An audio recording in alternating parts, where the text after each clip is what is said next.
카톡 알림이 뜹니다. 다음 주 금요일 저녁 어때? 오랜만에 보자. 그 순간 머릿속에서 계산이 시작됩니다. 퇴근하고 약속 장소까지 이동 40분, 식사 2시간, 2차 가면 또 2시간, 집 도착하면 자정이 넘고 다음날 토요일은 회복하는 데 써야 하니까 사실상 주말이 하루 날아가는 거네. 그리고 대화 주제는 뭘 할까? 회사 얘기? 연애 얘기? 최근 본 드라마? 솔직히 그렇게까지 궁금하지는 않은데 이 모든 계산이 3초 만에 끝나고 손가락은 이미 답장을 쓰고 있습니다. 아, 그날 일이 좀 있어서 다음에 보자. 혹시 이런 적 있으신가요? 아니면 여러분이 정확히 이런 사람인가요? 약속이 잡히는 순간 즐거움보다 피로감이 먼저 밀려오고 만나기 전부터 이미 지쳐있고 약속을 취소하는 순간 오히려 안도감이 느껴지는 그런 경험 말이죠. 주변 사람들은 이해를 못합니다. 왜 그렇게 사람 만나는 걸 힘들어해? 또 집에만 있으면 답답하지 않아? 친구 만나면 기분 풀리잖아. 그런데 정작 본인은 전혀 답답하지 않아요. 오히려 집에 혼자 있을 때가 가장 편하고 가장 에너지가 충전되고 가장 생산적입니다. 그리고 이상하게도 이렇게 사람 만나는 걸 에너지 소모로 계산하는 사람들은 대부분 머리가 좋아요. 여기 충격적인 연구 결과가 있습니다. 싱가포르 경영대학과 런던 정경대학의 공동 연구에 따르면 IQ가 높을수록 사회적 관계에서 행복을 덜 느낀다고 해요.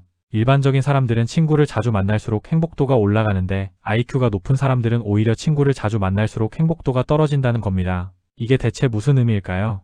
오늘 이 영상에서는 왜 똑똑한 사람들이 약속을 필요로 느끼고 사람 만나는 걸 에너지 소모로 계산하며 결국 점점 집으로 들어가는지 그 숨겨진 5가지 뇌과학적, 심리학적 이유를 파헤쳐 보겠습니다. 이 영상을 끝까지 보시면 나만 이상한가? 했던 분들은 아, 내가 이상한 게 아니었구나 안도하게 될 거고 저 친구 왜 맨날 약속 거절하지? 했던 분들은 완벽하게 이해하게 될 겁니다. 그럼 바로 시작해 볼게요. 첫 번째 이유, 진화는 사회성을 원했지만 지능은 선별을 원합니다. 인간의 뇌는 수만 년 동안 소규모 집단에서 살아남도록 진화했습니다. 진화심리학자 사토시 가나자와가 제시한 사바나 이론에 따르면 우리 뇌는 기껏해야 150명 정도의 안정적인 관계망에 최적화되어 있어요. 같은 얼굴을 반복해서 보고 예측 가능한 관계를 유지하는 환경 말이죠. 그런데 현대 사회는 어떤가요? 출퇴근길에만 수백 명과 스쳐 지나가고 하루에도 수십 건의 메시지가 쏟아지고 SNS에서는 끊임없이 타인의 일상이 업데이트됩니다. 이건 우리 뇌가 설계된 환경과는 완전히 다른 세상이에요. 여기서 흥미로운 지점이 있습니다. 지능이 높은 사람일수록 이 진화적 부조화를 더 강하게 느낀다는 거예요. 그들은 현대사회의 과도한 사회적 접촉을 단순히 시끄러움으로 인식하지 않습니다. 오히려 불필요한 잡음으로 받아들여요. 왜냐하면 그들의 뇌는 이미 복잡한 사고와 문제 해결로 바쁘거든요. 사회적 관계가 그들에게 주는 이득보다 그것이 소모하는 에너지가 더 크게 느껴지는 겁니다. 결국 지능이 높을수록 사회에는 잘 적응하지만 역설적이게도 그 사회를 덜 필요로 하게 됩니다. 이건 냉소가 아니라 진화적 계산이에요. 두 번째 이유, 자극 문턱이 낮은 뇌, 고립은 도피가 아니라 조절입니다. 똑똑한 사람의 뇌는 단순히 정보 처리 속도가 빠른 게 아닙니다. 감각에 대한 민감도 자체가 다릅니다. 심리학에서는 이를 과흥분성, 영어로 오버익사이터빌리티라고 부르는데요. 고지능자들은 일반인보다 훨씬 더 많은 자극을 동시에 처리합니다. 예를 들어볼게요. 회식 자리를 상상해보세요. 누군가에겐 그냥 즐거운 술자리지만 고지능자의 뇌는 이렇게 작동합니다. 옆 사람의 말투에서 불편함을 감지하고 상사의 표정 변화를 읽고 테이블 반대편 농담의 정치적 뉘앙스를 분석하고 동시에 자기 차례에 할 말을 구성하죠. 이 모든 게 무의식적으로 일어납니다. 그래서 그들에게 회식은 휴식이 아니에요. 오히려 인지 피로와 감정 소모가 폭증하는 시간입니다. 다른 사람들이 리프레시를 느낄 때 그들은 과부하를 경험하는 거예요. 그렇다면 집은 어떤 의미일까요? 집은 단순한 쉼터가 아닙니다. 그들에게 집은 감각을 차단하고 뇌를 정상 상태로 되돌리는 정신적 요새예요. 조용한 공간, 예측 가능한 환경, 통제 가능한 자극.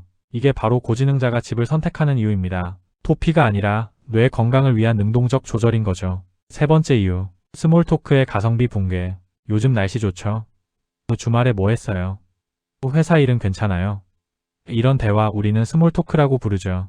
일상적 대화는 사회적 관계를 유지하는 윤활유 같은 역할을 합니다. 대부분의 사람들에게는 편안하고 부담 없는 소통이에요. 하지만 지능이 높은 사람들은 대화를 할 때도 무의식적으로 계산합니다. 이 대화가 생각을 확장시키는가? 새로운 관점을 주는가? 의미 있는 연결로 이어지는가? 그들의 뇌는 자동으로 이런 질문들을 던지고 있어요. 그리고 이 질문에 노가 반복되면 뇌는 결론을 내립니다. 이건 사교가 아니라 에너지 누수다. 시간이 지날수록 그들은 말수를 줄이고 모임을 줄이고 결국 집을 선택하게 됩니다. 여기서 오해하지 말아야 할 게 있어요. 이건 거만함이나 냉소주의가 아닙니다. 이건 인지 효율 최적화예요. 그들의 뇌는 한정된 에너지를 더 중요한 사고에 쓰고 싶어 하는 거죠. 스몰 토크가 나쁘다는 게 아니라 그들에게는 단순히 맞지 않는 것뿐입니다. 네 번째 이유, 혼자서도 충분히 재미있는 뇌. 자, 이제 핵심에 다가왔습니다. 고지능자의 가장 큰 특징 중 하나는 혼자서 도파민을 생산할 수 있는 능력이에요. 독서를 하거나 다큐멘터리를 보거나 무언가를 창작하거나 복잡한 게임을 하거나 혹은 그냥 깊이 사유하는 것만으로도 그들은 몰입 상태, 즉 플로우에 쉽게 진입합니다. 일반적으로 사람들은 외로움을 느낄 때 심심하고 공허하고 불안합니다. 그래서 사람을 만나죠. 하지만 고지능자에게 혼자 있는 시간은 완전히 다릅니다. 그들에게 고독은 심심함이 아니라 몰입이고, 공허가 아니라 충만이고, 외로움이 아니라 사유의 시간이에요. 다시 말해, 이들은 외부 자극 없이도 내적으로 충분히 즐겁고 생산적일 수 있습니다. 그래서 혼자 있는 시간이 비어있는 게 아니라 오히려 가장 가치 있는 시간이 되는 거예요. 타인이 채워줘야 할 공백이 애초에 없는 겁니다. 다섯 번째 이유, 관계를 느낌이 아니라 구조로 봅니다. 마지막 이유는 인간관계를 대하는 근본적인 태도의 차이입니다. 지능이 높을수록 관계를 감정적으로만 접근하지 않고 구조적으로 분석하는 경향이 있어요.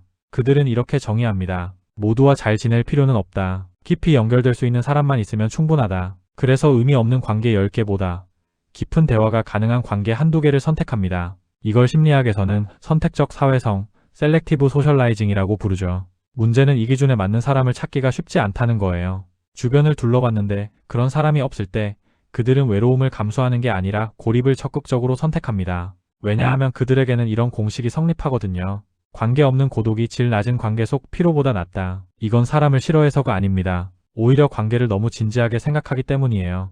깊이 없는 관계에 시간을 쓰느니 차라리 혼자서 의미 있는 시간을 보내는 게 낫다고 판단하는 거죠. 자, 지금까지 고지능자가 집순이, 집돌이가 되는 5가지 이유를 살펴봤습니다. 진화적 구조화, 과민한 감각 처리, 스몰 토크의 비효율, 내적 유의 능력, 그리고 선택적 사회성. 이 모든 게 하나로 모이면 이런 결론에 이릅니다. 똑똑한 사람들은 외로운 게 아니라 혼자 있을 때의 지적 효율이 너무 높아서 집을 선택하는 겁니다. 독일의 철학자 쇼펜하우어는 이렇게 말했습니다. 혼자 있을 수 있는 사람만이 진정으로 자유롭다. 고립은 결핍이 아니라 때로는 가장 풍요로운 선택일 수 있습니다.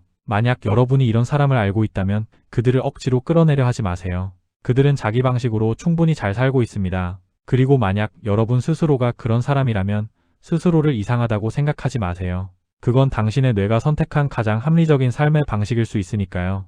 이 영상이 도움이 되셨다면 구독과 좋아요 부탁드립니다. 여러분의 작은 클릭 하나가 더 깊이 있는 콘텐츠를 만드는 데 큰 힘이 됩니다. 다음 영상에서 또 만나요. 감사합니다.